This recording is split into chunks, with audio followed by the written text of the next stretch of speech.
புதுச்சேரி சட்டப்பேரவை தேர்தலில் என்ஆர் காங்கிரஸ் தலைமையிலான தேசிய ஜனநாயக கூட்டணி மீண்டும் ஆட்சியை தக்கவைக்கும் என்று தேர்தலுக்கு பின்பு வெளியான கருத்து கணிப்பு முடிவுகளில் தெரிய வந்துள்ளது.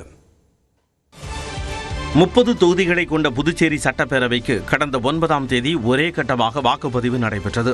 இந்த தேர்தலில் ஆளும் என்ஆர் காங்கிரஸ் தலைமையிலான தேசிய ஜனநாயக கூட்டணி, காங்கிரஸ் திமுக கூட்டணி மற்றும் தமிழக வெற்றிக் கழகம் என மும்முனை போட்டி நிலவியது.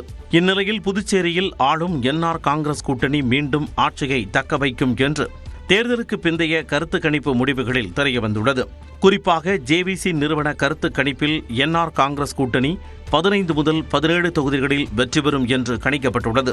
காங்கிரஸ் கூட்டணி 11 முதல் 13 தொகுதிகளிலும், தமிழக வெற்றிக் கழகம் கட்சி 1 முதல் 3 தொகுதிகளில் வெல்ல வாய்ப்புள்ளதாகவும் கணித்துள்ளது. ஆக்சிஸ் மை இந்தியா கருத்து கணிப்பில் என்ஆர் காங்கிரஸ் கூட்டணி 16 முதல் 20 இடங்களிலும், திமுக கூட்டணி 6 முதல் 8 இடங்களிலும், தவைக 2 முதல் 4 இடங்களிலும் வெற்றி பெறலாம் என்று தெரிவிக்கப்பட்டுள்ளது. நகர்ப்புற மற்றும் இளைஞர்கள் அதிகமுள்ள தொகுதிகளில் தவைக கட்சியின் செல்வாக்கு அதிகரித்திருப்பதாகவும் ஆக்சிஸ் மை இந்தியா நிறுவனம் தெரிவித்துள்ளது.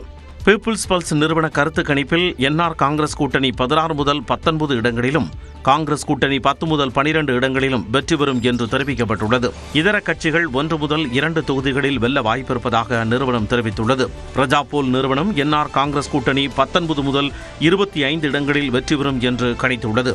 அதே நேரம் புதுச்சேரியில் கடும் போட்டி நிலவும் என சி ஓட்டர் நிறுவனத்தின் தேர்தலுக்கு பிந்தைய கருத்து கணிப்பில் தெரியவந்துள்ளது.